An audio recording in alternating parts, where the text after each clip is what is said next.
നമുക്ക് ഗോതമ്പൊടി വെച്ചിട്ട് നല്ലൊരു ടേസ്റ്റ് ബ്രേക്ക്ഫാസ്റ്റ് റെസിപ്പി തയ്യാറാക്കാം. അപ്പോൾ നമുക്കിത് ബ്രേക്ക്ഫാസ്റ്റ് ആയിട്ടും കഴിക്കാം, അതുപോലെ തന്നെ സ്നാക്ക് ആയിട്ടൊക്കെ കഴിക്കാൻ പറ്റുന്ന ഒരു റെസിപ്പിയാണ്. അപ്പോൾ നമുക്ക് ഇതെങ്ങനെയാണ് തയ്യാറാക്കുന്നത് നോക്കാം. അപ്പോൾ നമുക്ക് ആദ്യം ഗോതമ്പൊടി വേണം. ഞാനിവിടെ 1 കപ്പ് ഗോതമ്പൊടിയാണ് എടുത്തിരിക്കുന്നത്. ഇതിലേക്ക് ഒരു 1/4 കപ്പോളം റവയും കൂടി ചേർക്കാം. വറുത്ത റവയോ വറുക്കാത്ത റവയോ ഏതായാലും കുഴപ്പമില്ല. ആവശ്യത്തിന് ഉപ്പും കൂടി ചേർക്കാം. ഇനി ഇത് നമ്മൾ ചപ്പാത്തിക്കൊക്കെ കുഴയ്ക്കുന്ന ആ ഒരു രീതിയിൽ കുഴച്ചെടുക്കണം. ഒരുപാട് അങ്ങ് സോഫ്റ്റ് ആക്കണ്ട, കുറച്ച് ടൈറ്റായിട്ട് തന്നെ കുഴച്ചെടുക്കാം. അപ്പോൾ നമ്മളിത് കുഴച്ചെടുത്തിട്ടുണ്ട്. ഇനി ഇതൊരു 5 മിനിറ്റ് റെസ്റ്റ് ചെയ്യാൻ മാറ്റി വയ്ക്കാം. അപ്പോൾ ഇത് റെസ്റ്റ് ചെയ്യുന്ന സമയം കൊണ്ട് ഇതിന് വേണ്ട ഒരു മസാല തയ്യാറാക്കണം. അപ്പോൾ അതിന് വേണ്ടിയിട്ട് ഒരു പാനിലേക്ക് 1 ടേബിൾ സ്പൂൺ എണ്ണ ഒഴിച്ചിട്ടുണ്ട്.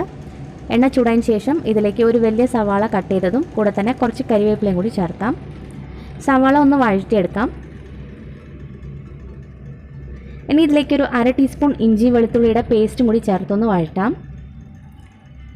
ഇനി നമുക്കിതിലേക്കുള്ള പൊടികൾ ചേർക്കാം.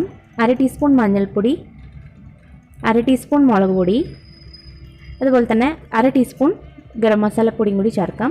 പൊടികളുടെ പച്ചമണക്കം ഒന്ന് മാറിയതിന് ശേഷം ഇതിലേക്ക് നമ്മൾ ഉരുളക്കിഴങ്ങാണ് ചേർക്കുന്നത്. ഇപ്പോൾ 2 വലിയ ഉരുളക്കിഴങ്ങ് നന്നായിട്ട് പുഴുങ്ങി ഉടച്ചെടുത്ത് വെച്ചിട്ടുണ്ട്. നമുക്കതും കൂടി ഇതിലേക്ക് ചേർത്തൊന്ന് മിക്സ് ചെയ്ത് കൊടുക്കാം. ഉരുളക്കിഴങ്ങ് വേവിക്കുമ്പോൾ നന്നായിട്ട് തന്നെ വേവിച്ചെടുക്കണം, നല്ലതുപോലെ വെന്തിരിക്കണം. ആവശ്യത്തിനുള്ള ഉപ്പും കൂടി ചേർത്ത് ഇതെല്ലാം കൂടി ഒന്ന് യോജിപ്പിച്ചെടുക്കാം. ഇനി ഇതിലേക്ക് മല്ലിയില വേണമെങ്കിൽ മല്ലിയിലയും ചേർക്കാവുന്നതാണ്.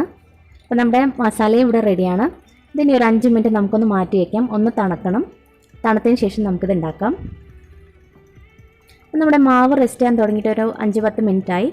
ഇനി നമുക്ക് ഇതിൽ നിന്നും ഒരു 3 വലിയ ബോൾസ് ആക്കി നമുക്ക് ഷേപ്പ് ചെയ്തെടുക്കാം. അപ്പോൾ ഇതുപോലെ നമ്മൾ കുറച്ച് വലുപ്പത്തിൽ തന്നെ എടുക്കുക. ഇനി നമ്മൾ പരത്തി എടുക്കണം. അപ്പോൾ ഇത് പരത്തി എടുക്കുമ്പോൾ ഒരുപാട് കനം കുറയ്ക്കേണ്ട, അതേസമയം ഒരുപാട് കട്ടിയോ ആക്കേണ്ട, ഒരു മീഡിയം തിക്നെസ്സിൽ ഇതുപോലെ പരത്തിയെടുക്കുക. ഈ ഒരു ഷേപ്പിൽ പരത്തിയെടുക്കുന്നതായിരിക്കും നല്ലത്. ഇനി ഇതിൻ്റെ മുകളിലായിട്ട് നമ്മൾ തയ്യാറാക്കി വെച്ചിരിക്കുന്ന ആ ഒരു മസാല നന്നായിട്ട് തന്നെ തേച്ച് കൊടുക്കുക. എല്ലാ ഭാഗത്തും ആവണം. അപ്പോൾ മസാല കുറച്ചധികം തന്നെ തേച്ച് പിടിപ്പിക്കുക. അതിനുശേഷം ഇതുപോലെ ഒന്ന് റോൾ ചെയ്ത് കൊടുത്താൽ മതി. ഇങ്ങനെ എല്ലാം ഓരോന്നും ഇതേ രീതിയിൽ തന്നെ മസാല വെച്ച് കവർ ചെയ്ത് ഇതുപോലെ റോൾ ചെയ്തെടുക്കുക.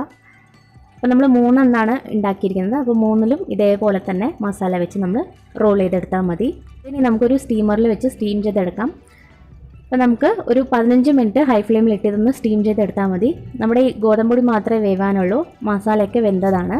അപ്പോൾ 15 മിനിറ്റ് മതിയാവും. അപ്പോൾ 15 മിനിറ്റിന് ശേഷം ഞാനിപ്പോൾ എടുത്തിട്ടുണ്ട്. ഇതിപ്പോൾ ശരിക്കും വെന്ത് വന്നിട്ടുണ്ട്. ഒന്ന് തണുത്തതിന് ശേഷം നമുക്കിതൊരു പ്ലേറ്റിലേക്ക് മാറ്റാം. ഇനി ഇതുപോലെ ഒന്ന് കട്ട് ചെയ്തെടുക്കുക. ഓരോന്നും ഇതേപോലെ തന്നെ കട്ട് ചെയ്തെടുക്കാം. ഇതിന് നമുക്ക് വേണമെങ്കിൽ ഇങ്ങനെ തന്നെ കഴിക്കാം, അതല്ലെങ്കിൽ ഈ കാണിക്കുന്ന അടുത്ത സ്റ്റെപ്പും കൂടി ചെയ്യാം. 2 രീതിയിൽ കഴിക്കാനും നല്ലതാണ്.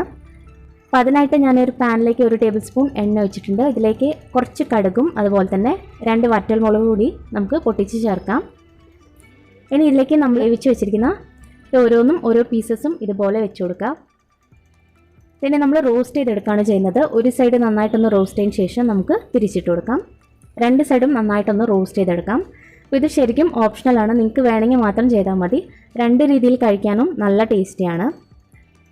അപ്പോൾ നമ്മളിതുപോലെ ഒന്ന് റോസ്റ്റും കൂടി ചെയ്തെടുത്താൽ കുറച്ചും കൂടി ടേസ്റ്റി ആയിരിക്കും. ആ ഒരു വ്യത്യാസം മാത്രമേ ഉള്ളൂ. ഇപ്പോൾ 2 സൈഡും നന്നായിട്ട് റോസ്റ്റ് ആയി വന്നിട്ടുണ്ട്. ഇനി നമുക്കിതൊരു പ്ലേറ്റിലേക്ക് മാറ്റാം. ഇത്രയേ ഉള്ളൂ. വളരെ സിമ്പിളായിട്ട് നമുക്ക് ഉണ്ടാക്കാൻ പറ്റുന്ന ഒരു റെസിപ്പിയാണ്. പ്രത്യേകിച്ച് ഗോതമ്പൊടി കൊണ്ട് നമുക്ക് സിമ്പിളായിട്ട് ഉണ്ടാക്കാൻ പറ്റും. നേരത്തെ പറഞ്ഞ പോലെ തന്നെ നമുക്ക് ബ്രേക്ക്ഫാസ്റ്റ് ആയിട്ടും കഴിക്കാം, അതുപോലെ തന്നെ സ്നാക്കിനൊക്കെ കഴിക്കാൻ പറ്റിയ ഒരു റെസിപ്പിയാണ്. ഉറപ്പായിട്ടും നിങ്ങൾ ഈ ഒരു റെസിപ്പി ഒന്ന് ട്രൈ ചെയ്ത് നോക്കുക. ട്രൈ ചെയ്തിട്ട് നിങ്ങളുടെ അഭിപ്രായങ്ങളൊക്കെ അറിയിക്കണം. അതുപോലെ നിങ്ങൾ ഈ വീഡിയോ ആദ്യമായിട്ടാണ് കാണുന്നതെങ്കിൽ, ഇഷ്ടപ്പെടുകയാണെങ്കിൽ ചാനൽ സബ്സ്ക്രൈബ് ചെയ്യാനും മറക്കരുത്. താങ്ക്